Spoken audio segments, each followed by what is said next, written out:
ทยุแห่งประเทศไทยให้ความรู้คู่ความสุข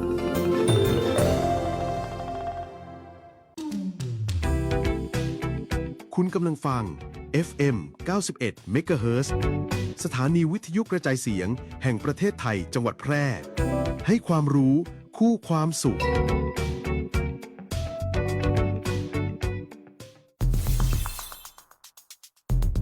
แค่ 3 ปีความเสียหายจากอาชญากรรมไซเบอร์ของคนไทยพุ่งทะลุถึง 94,000 ล้านบาทหรือเฉลี่ยปีละ 30,000 ล้านบาททุก1ชั่วโมงเราเสียเงินกว่า 3.4 ล้านบาทให้กับมิจฉาชีพออนไลน์โจรไม่เห็นใจคนอาชีพไหนอายุเท่าไหร่สถานะทางการเงินแบบใดหมอพ่อค้านักธุรกิจนักเรียนแม่บ้านข้าราชการเกษียณทุกคนตกเป็นเหยื่อได้เสมอและวันหนึ่งอาจเป็นคุณหรือคนที่คุณรักเพราะจุดอ่อนร่วมของเหยื่อคือความเร่งรีบขาดสติหรือแม้แต่บางครั้งก็เกิดความโลภจนเกินไปอย่าปล่อยให้การกดคลิกเดียวลิงก์เดียวทำให้โจรยิ้มกว้างวันนี้ถึงเวลาแล้วที่คนไทยทุกคนจะต้องร่วมมือกันสร้างภูมิคุ้มกันอาชญากรรมไซเบอร์ช่วยกันหยุดก่อนที่ภัยไซเบอร์จะทำให้คนที่คุณรักและตัวคุณเองกลายเป็นเหยื่อ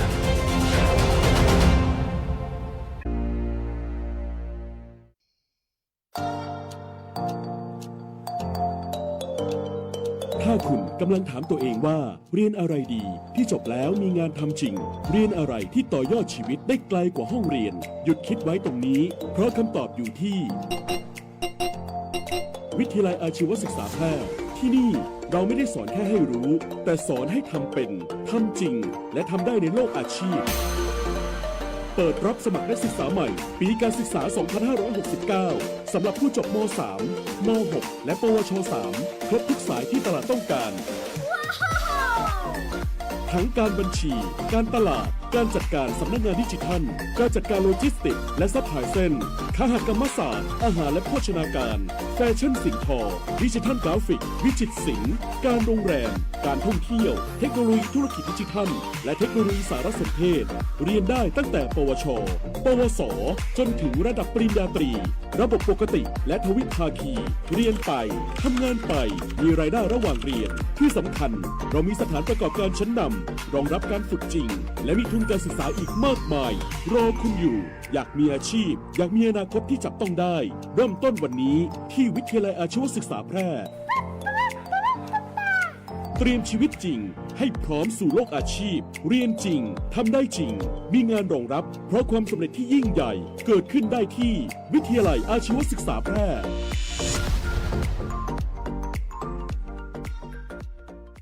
ประกันภัยบัดดี้ฟังแค่เช็คชัดชัวร์ก่อนลดเสี่ยง 1. เช็คใบอนุญาตตัวแทนและนายหน้าผ่านเว็บไซต์คปภ. 2. ชัดอ่านใบเสนอขายและรายละเอียดความคุ้มครองกรมธรรม์ประกันภัยเพื่อครบถ้วน 3. ชัวร์ช่องทางชำระเบี้ยจ่ายตามที่บริษัทรับรองบัดดี้ลืมเก็บหลักฐานไว้ตัว 3 ขั้นตอนง่ายๆสำหรับการซื้อประกันภัยครั้งต่อไปค้นกลางโปร่งใสอุ่นใจได้สิทธิ์ครบสายด่วนคปภ. 1186 Line Official @OIC Connect คปภ.คุ้มครองผู้ทำประกันภัยคุ้มครองคุณ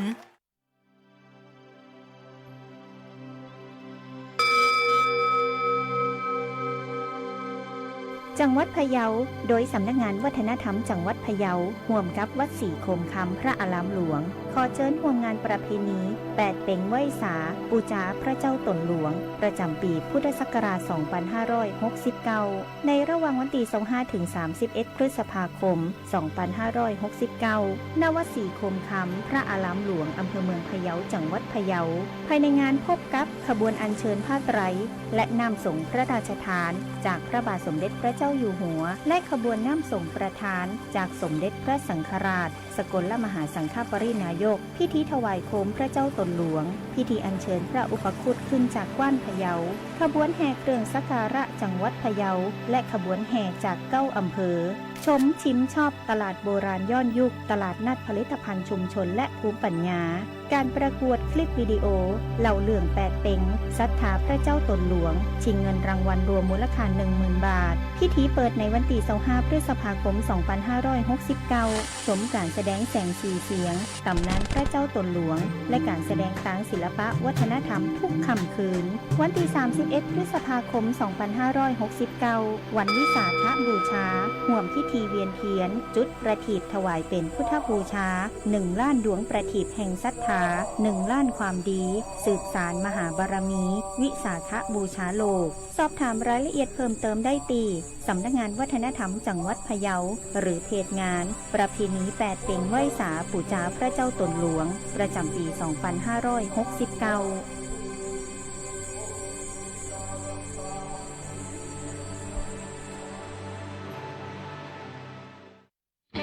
คุณกำลังเผชิญกับปัญหาหนี้สินอยู่ใช่ไหมอย่าเพิ่งหมดหวังทุกปัญหามีทางออกธนาคารแห่งประเทศไทยมีคำแนะนำและข้อมูลที่เป็นประโยชน์ที่จะช่วยคุณจัดการหนี้ให้ถูกวิธีหากต้องการคำปรึกษาทางการเงินโทร1213แล้วกดต่อ99เป็นหนี้ต้องแก้ไขเริ่มต้นใหม่อย่างยั่งยืนย้ำอีกครั้งธนาคารแห่งประเทศไทยโทร1213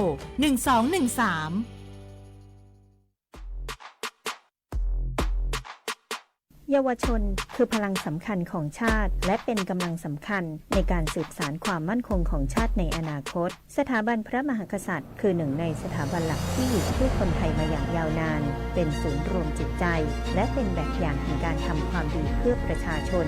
การแสดงออกถึงความจงรักภักดีสามารถทำได้ง่ายๆในชีวิตประจำวันเช่นการเป็นคนดีเคารพกติกาสังคมช่วยเหลือผู้อื่นและทำประโยชน์เพื่อส่วนรวมเยาวชนที่มีความรู้ความเข้าใจอย่างถูกต้องจะสามารถส่งต่อคุณค่าที่ดีงามและร่วมกันรักษาความเป็นไทยให้คงอยู่สืบไปขอเชิญชวนเยาวชนไทยทุกคนร่วมกันเรียนรู้ประวัติศาสตร์ชาติไทยสำนึกในพระมหากรุณาธิคุณและร่วมกันทำรงไว้ซึ่งชาติศาสนาพระมหากษัตริย์สำนักงานประชาสัมพันธ์ที่ 3 กรมประชาสัมพันธ์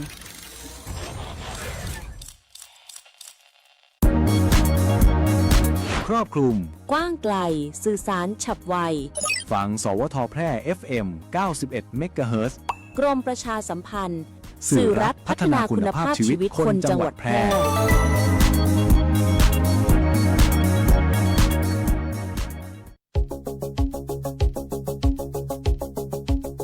ข่าวสารฉับไวใกล้ตัวบริการทันใจร่วมแรงร่วมใจงานบ้านงานบุญประกวดราคาโปร่งใสและติดตามสภาพอากาศประจำวันโดยทีมข่าวสวทแพร่ FM 91 MHz สถานีข่าวดีของประชาชนคนเมืองแพร่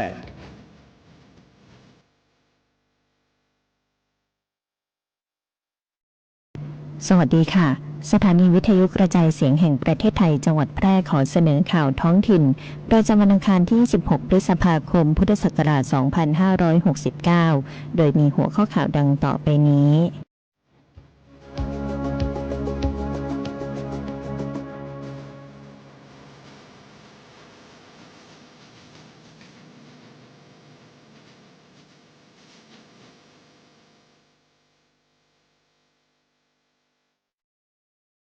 จังหวัดแพร่เดินหน้าพัฒนาอุตสาหกรรมแฟชั่นล้านนาตะวันออกจัดค่ายเสริมสร้างพัฒนาทักษะนักออกแบบยกระดับศักยภาพสู่การแข่งขันในระดับสากลณจังหวัดเชียงรายสำนักงานคุมประพฤติจังหวัดแพร่เดินหน้าฟื้นฟูผู้เสพยาคืนคนดีสู่สังคมจัดอบรมสารสัมพันธ์น้องพี่เสริมพลังต้านยาเสพติดรุ่นที่3กระทรวงดิจิทัลเพื่อเศรษฐกิจและสังคมเคาะ4มาตรการในเชิงรุกสกัดคอนเทนต์เถื่อนอนาจารเตือนผู้เผยแพร่แชร์คลิปมีโทษทั้งจำทั้งปรับโครงการไทยช่วยไทยพลัสเปิดลงทะเบียนรับสิทธิ์ตั้งแต่วันที่15ถึง29พฤษภาคม2569ต่อไปเป็นรายละเอียดของข่าวค่ะ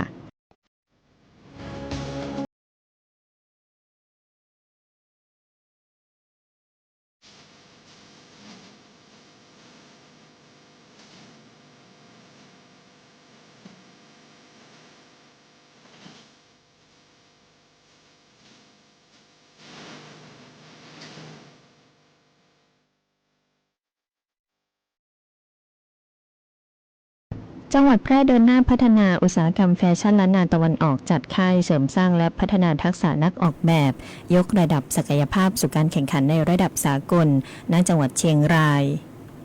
สำนักงานประชาสัมพันธ์จังหวัดแพร่รายงานว่าวันนี้ที่ห้อง AE Tech Ballroom โรงแรม Heritage จังหวัดเชียงรายนายคุณากร คชเฮรานรองผู้ว่าราชการจังหวัดแพร่พร้อมด้วยนางละวัฒน์ ศรีวัฒนะรองนายกเหล่ากาชาดจังหวัดแพร่เป็นประธานเปิดกิจกรรมเข้าค่ายเสริมสร้างและพัฒนาทักษะนักออกแบบอุตสาหกรรมแฟชั่นล้านนาตะวันออกกิจกรรมย่อยที่ 2 สร้างนักออกแบบอุตสาหกรรมแฟชั่นล้านนาตะวันออกตามแผนปฏิบัติราชการประจำปีงบประมาณพุทธศักราช 2569 ของกลุ่มจังหวัดภาคเหนือตอนบน 2 ซึ่งประกอบไปด้วยจังหวัดเชียงรายพะเยาแพร่น่านโดยมีหัวหน้าส่วนราชการภาคเอกชนวิทยากรผู้ประกอบการนักเรียนนักศึกษาผู้เข้าร่วมกิจกรรมกว่า 100 คนเพื่อร่วมพัฒนาองค์ความรู้ยกระดับศักยภาพการออกแบบแฟชั่นร่วมสมัยของภูมิภาคล้านนาตะวันออกแนวโน้มแฟชั่นโลกและโอกาสสำคัญสำหรับนักออกแบบเอเชียโดยการนำเอาอัตลักษณ์ล้านนาเข้าสู่การออกแบบร่วมสมัยเสริมสร้างทักษะเชิงสร้างสรรค์ให้กับผู้ร่วมกิจกรรมอุตสาหกรรมแฟชั่นถือเป็นหนึ่งในอุตสาหกรรมสร้างสรรค์ที่มีบทบาทสำคัญต่อการพัฒนาเศรษฐกิจและสร้างมูลค่าเพิ่มให้กับประเทศโดยเฉพาะพื้นที่ล้านนาตะวันออกที่มีต้นทุนทางวัฒนธรรมภูมิปัญญาท้องถิ่นงานหัตถกรรมและอัตลักษณ์ที่โดดเด่นสามารถนำมาต่อยอดสู่การออกแบบและพัฒนาผลิตภัณฑ์แฟชั่นร่วมสมัยได้อย่างมีศักยภาพพร้อมย้ำว่าการจัดกิจกรรมในครั้งนี้จะช่วยพัฒนาศักยภาพผู้ประกอบการนักออกแบบและบุคลากรในอุตสาหกรรมแฟชั่นให้สามารถแข่งขันได้ทั้งในประเทศและระดับสากลต่อไปสำนักงานคุมประพฤติจังหวัดแพร่เดินหน้าฟื้นฟูผู้เสพยาคืนคนดีสู่สังคมจัดอบรมสารสัมพันธ์น้องพี่เสริมพลังต้านยาเสพติดรุ่นที่ 3ที่โรงแรมฟ้าคำรีสอร์ทตำบลแม่คำมีอำเภอเมืองแพร่จังหวัดแพร่นายชัยสิทธิ์ชัยสำริดผลรองผู้ว่าราชการจังหวัดแพร่เป็นประธานในพิธีเปิดโครงการสารสัมพันธ์น้องพี่เสริมพลังต้านยาเสพติดรุ่นที่ 3 ประจำปีงบประมาณ 2569 ซึ่งสำนักงานคุมประพฤติจังหวัดแพร่จัดขึ้นเสริมสร้างกำลังใจและพัฒนาพฤตินิสัยของผู้เสพและผู้ติดยาเสพติดที่อยู่ในภาวะของการคุมประพฤติโดยมีหน่วยงานที่เกี่ยวข้องภาคีเครือข่ายผู้เข้าร่วมการอบรมเข้าร่วมอย่างพร้อมเพรียงกันกรมคุมประพฤติในฐานะหน่วยงานที่รับผิดชอบด้านการคุมความประพฤติและการฟื้นฟูผู้กระทำผิดได้ความสำคัญกับการยกระดับในระบบการแก้ไขฟื้นฟูผู้กระทำความผิดโดยมุ่งเน้นในการให้โอกาสผู้กระทำผิดกลับตัวเป็นคนดีและกลับคืนสู่สังคมอย่างมีคุณภาพตามแนวคิดเปลี่ยนภาระให้เป็นพลังพร้อมน้อมนำโครงการกำลังใจในพระดำริของสมเด็จพระเจ้าลูกเธอเจ้าฟ้าพัชรกิติยาภานเรนทิราเทพยวดีกรมหลวงราชสารินีสิริพัฒน์มหาวัชรราชธิดาประยุกต์ใช้ในการดำเนินงานเพื่อสร้างแรงจูงใจและกำลังใจให้กับผู้ถูกคุมความประพฤติในคดียาเสพติดโดยมีแนวทางที่สร้างความสมดุลในระหว่างชีวิตกับสังคมดอยหางโมเดลผ่านกระบวนการ3ระยะได้แก่ปรับทุกข์ผูกมิตรถอนหรือสร้างใหม่และการดูแลอย่างต่อเนื่องจากภาคีเครือข่ายและชุมชนสำหรับโครงการดังกล่าวสำนักงานคุมประพฤติจังหวัดแพร่ได้นำผู้เสพและผู้ติดยาเสพติดที่อยู่ในความดูแลเข้ารับการอบรม40คนตามหลักสูตร5วันซึ่งประกอบไปด้วยการบรรยายการแบ่งกลุ่มฝึกปฏิบัติการศึกษาดูงานตามหลักปรัชญาเศรษฐกิจพอเพียงและโครงการในพระราชดำริเสริมสร้างความเข้มแข็งทางจิตใจปรับเปลี่ยนพฤติกรรมลดโอกาสการกลับไปกระทำผิดซ้ำและเปิดโอกาสให้ผู้เข้ารับการอบรมสามารถกลับมาใช้ชีวิตในสังคมได้อย่างปกติสุขกระทรวงดิจิทัลเพื่อเศรษฐกิจและสังคมเคาะ4มาตรการในเชิงรุกสกัดคอนเทนต์เถื่อนอนาจารเตือนผู้เผยแพร่แชร์คลิปมีโทษทั้งจำทั้งปรับนายชัยชนกชิดชอบรัฐมนตรีว่าการกระทรวงดิจิทัลเพื่อเศรษฐกิจและสังคมเป็นประธานในการหารือ การกำหนดมาตรการป้องกันปราบปรามการกระทำความผิดตามกฎหมายผ่านแพลตฟอร์มโซเชียลมีเดียในกรณีที่มีการถ่ายทอดสดอนาจารโดยกระทรวงดีให้ความสำคัญและไม่นิ่งนอนใจต่อเหตุการณ์ที่เกิดขึ้นเนื่องจากเป็นการเผยแพร่เนื้อหาที่ผิดกฎหมายในวันที่ 23 พฤษภาคม 2569 3 บัญชี วันที่ 24 พฤษภาคม 2569 2 บัญชี จากผลการตรวจสอบพบว่าขบวนการดังกล่าวใช้บัญชีอวตารรวม 5 บัญชี โดยใช้รูปของบุคคลอื่นที่มีหน้าตาดีเป็นโปรไฟล์ซึ่งยังไม่สามารถตรวจสอบต้นทางได้ว่ามาจากไทยหรือต่างประเทศการถ่ายทอดสดมีการแนบลิงก์เพื่อเก็บข้อมูลของผู้เข้าดูซึ่งมีประชาชนเข้าถึงเนื้อหาดังกล่าวมากกว่า1 ล้านคนในระยะเวลา 8 ชั่วโมงและจำนวนหลายครั้งกระทรวงดีรวบรวมหลักฐานการกระทำความผิดและส่งต่อให้กับกองบัญชาการตำรวจสืบสวนสอบสวนอาชญากรรมทางเทคโนโลยีกองบังคับการปราบปรามการกระทำความผิดเกี่ยวกับอาชญากรรมทางเทคโนโลยีดำเนินการตามกฎหมายในส่วนของผู้ที่กระทำความผิดตามพระราชบัญญัติว่าด้วยการกระทำความผิดเกี่ยวเนื่องกับคอมพิวเตอร์ฉบับที่ 2 พุทธศักราช 2560 ด้านตำรวจสืบสวนสอบสวนอาชญากรรมทางเทคโนโลยีเตือนผู้ใช้งานโซเชียลมีเดียแม้การดูสื่อลามกอนาจารหรือกดไลค์อาจไม่มีความผิดแต่หากมีการกดแชร์ส่งต่อถือเป็นความผิดสำเร็จในทันทีตามพระราชบัญญัติว่าด้วยการกระทำความผิดเกี่ยวกับคอมพิวเตอร์ฉบับที่ 2 พุทธศักราช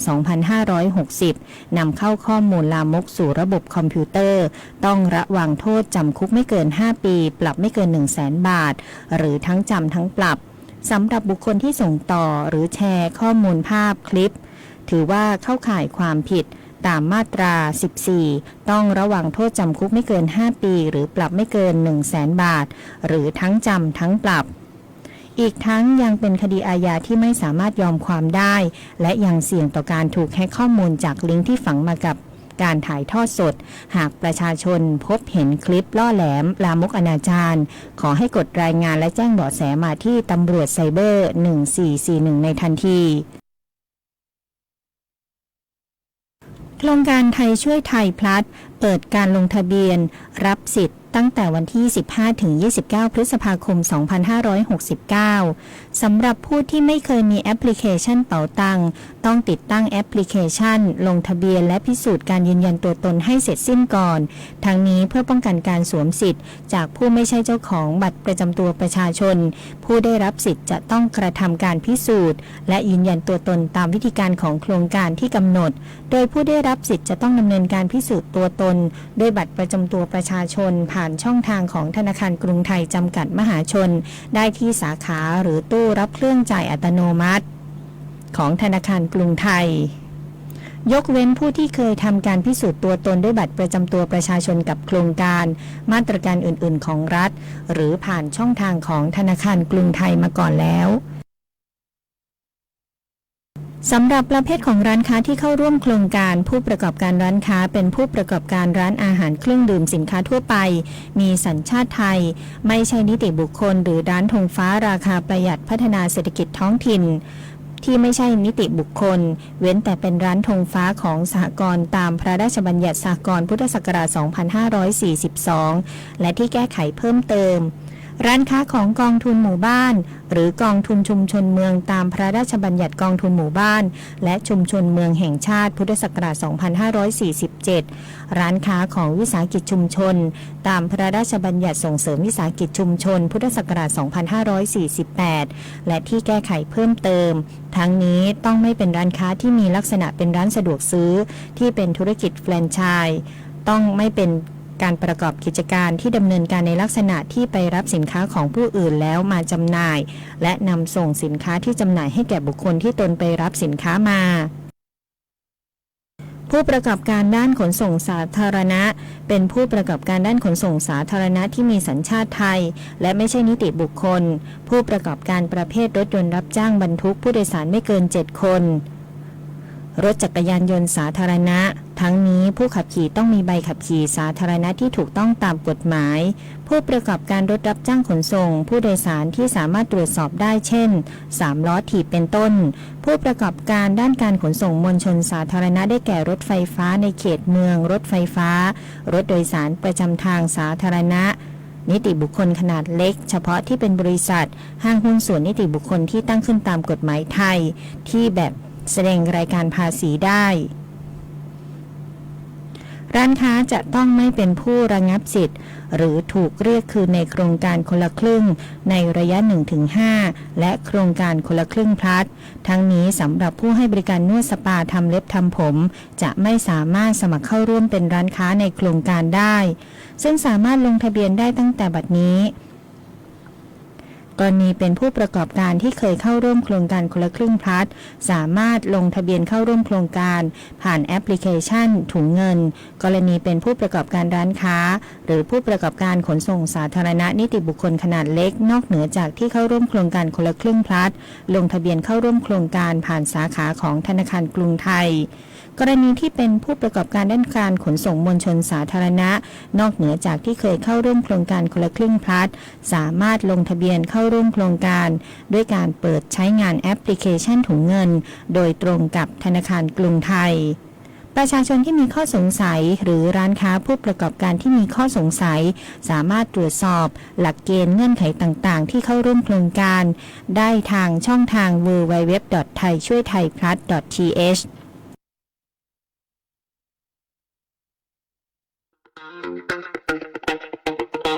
จากอาหารไทยมวยไทยดนตรีไทยไปจนถึงเทศกาลไทยและงานศิลปะไทยวันนี้ซอฟต์พาวเวอร์ทั้ง14สาขากำลังส่งพลังครั้งใหญ่ไม่ใช่แค่ผลักดันวัฒนธรรมสู่ระดับโลกแต่คือฟันเฟืองสำคัญที่ขับเคลื่อนเศรษฐกิจไทยให้ก้าวไปข้างหน้าสร้างโอกาสสร้างอาชีพกระจายรายได้สู่ชุมชนและพี่น้องประชาชนโดยตรงเปลี่ยนต้นทุนทางปัญญาให้กลายเป็นสินค้าวัฒนธรรมนำผลกำไรสู่ประเทศซอฟต์พาวเวอร์ไทยเศรษฐกิจกินได้เพื่อชีวิตที่ดีขึ้นของคนไทยทุกคนสำนักงานประชาสัมพันธ์ที่ 3 กรมประชาสัมพันธ์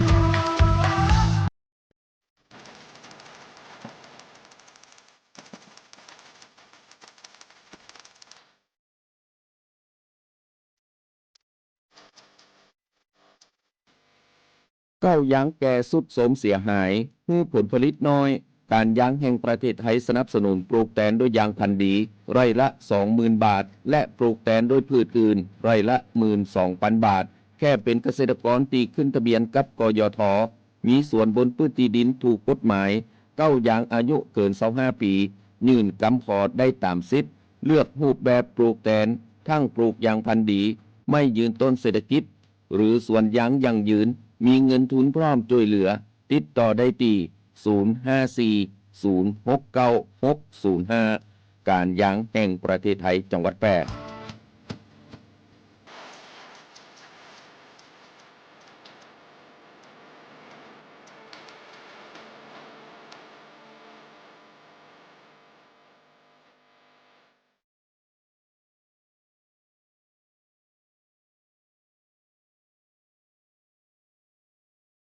มาติดตามพยากรณ์อากาศจากกรมอุตุนิยมวิทยาในช่วงวันที่ 26 ถึง 27 พฤษภาคมประเทศไทยมีฝนลดลงแต่ยังคงมีฝนตกหนักบางแห่งบริเวณภาคตะวันออกและภาคใต้เนื่องจากมรสุมตะวันตกเฉียงใต้กำลังปานกลางพัดปกคลุมทะเลอันดามันประเทศไทยอ่าวไทยสำหรับบริเวณทะเลอันดามันอ่าวไทยตอนบนมีคลื่นสูง 1-2 เมตรบริเวณที่มีฝนฟ้าคะนองคลื่นสูงมากกว่า 2 เมตรส่วนในช่วงวันที่ 28 พฤษภาคมถึง 1 มิถุนายนประเทศไทยจะมีฝนเพิ่มขึ้นและมีฝนตกหนักในบางแห่งโดยภาคตะวันออกและภาคใต้ฝั่งตะวันตกจะมีฝนตกหนักถึงหนักมากในบางพื้นที่เนื่องจากร่องมรสุมพาดผ่านภาคกลางภาคตะวันออกเฉียงเหนือตอนล่างภาคตะวันออกประกอบกับมรสุมตะวันตกเฉียงใต้พัดปกคลุมทะเลอันดามันประเทศไทยอ่าวไทยในช่วงวันที่ 28 พฤษภาคมถึง 1 มิถุนายนขอให้ประชาชนบริเวณภาคเหนือภาคตะวันออกเฉียงเหนือภาคกลางภาคใต้ฝั่งตะวันออกระวังอันตรายจากฝนที่ตกหนักส่วนประชาชนบริเวณภาคตะวันออกภาคใต้ฝั่งตะวันตกระวังอันตรายจากฝนตกหนักถึงหนักมากและฝนที่ตกสะสมอาจทำให้เกิดน้ำท่วมฉับพลันน้ำป่าไหลหลากและน้ำล้นตลิ่งสำหรับชาวเรือบริเวณทะเลอันดามันอ่าวไทยตอนบนควรระมัดระวังในการเดินเรือภาคเหนือมีฝนฟ้าคะนอง20 ถึง 60ของพื้นที่และมีฝนตกหนักในบางแห่งอุณหภูมิต่ำสุด23 ถึง 27 องศาอุณหภูมิสูงสุด32 ถึง 38 องศาเซลเซียสจบการนำเสนอข่าวท้องถิ่นขับรถมีน้ำใจรักษาวินัยจราจรพิรุณพรแสงสร้อยอ่าน